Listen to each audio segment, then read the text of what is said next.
Happy birthday, Charlie. This is Batman, calling you from the library of Wayne Manor.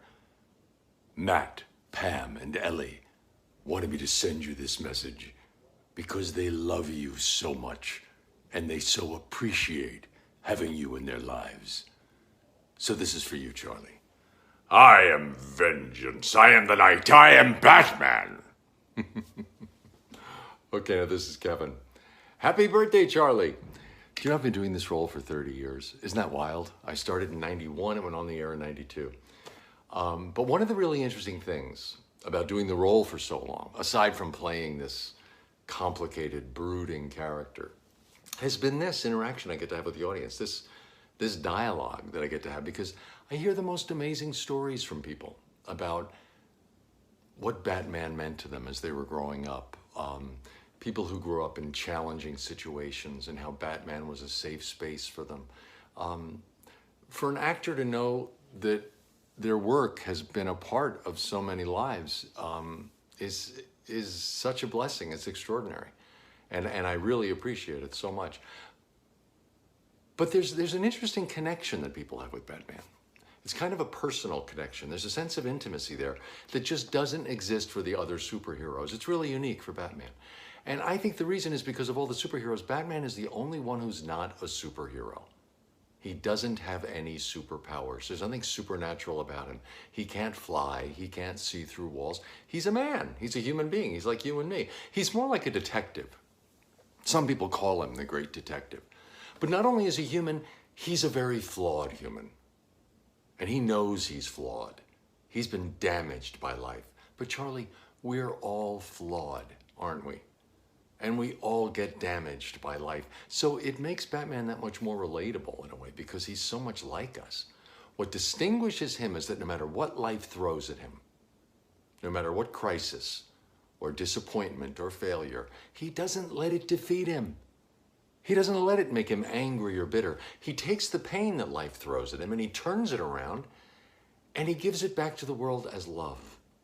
Because his whole mission is to leave the world better than he found it. And it's the nobility of that mission. That's what we admire so much about him. It's almost as if that talent he has for taking life's pain and turning it into something positive, it's almost as if that is his superpower. But there's nothing supernatural about that, is there? He does that through force of his will, through his tenacity, his belief in himself. And that is something we can all aspire to. Because you don't have to have superpowers to want to give to your family or your community, to leave the world a better place. All you have to do is care enough to try. Care enough to want to, the way you have, Charlie, your whole life.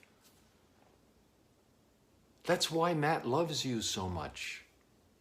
And Pam and Ellie love you so much. Because you've been such a giver your whole life. That affection from your family, that doesn't happen by accident. That happens because of all the love and the effort and the sacrifice that you made for your family. And you should be proud of that. But isn't that the kind of thing we should all do for everybody in our lives? Try and make life better for everybody. Because, everybody gets challenged by life. Everybody gets beat up by life. Everyone faces crises and disappointments. Everyone stumbles. Everyone. But that's not what defines you. What defines you is how you get back up.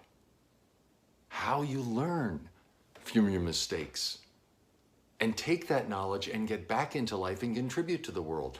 That's what defines you, because Charlie, you know this. Everyone faces these crises in life. You have no control over what fate is going to throw at you.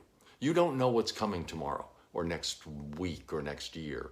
You have no control over that. What you do have control over is how it affects you. You can let adversity crush you, make you angry, make you bitter.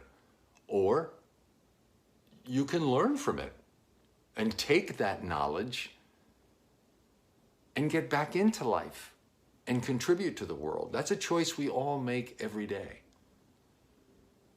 So never stop believing in yourself, Charlie, in your ability to affect the world in a positive way. Have a wonderful birthday, surrounded by the family that loves you. And remember, Charlie, it's not who you are underneath. It's what you do that defines you. Take care.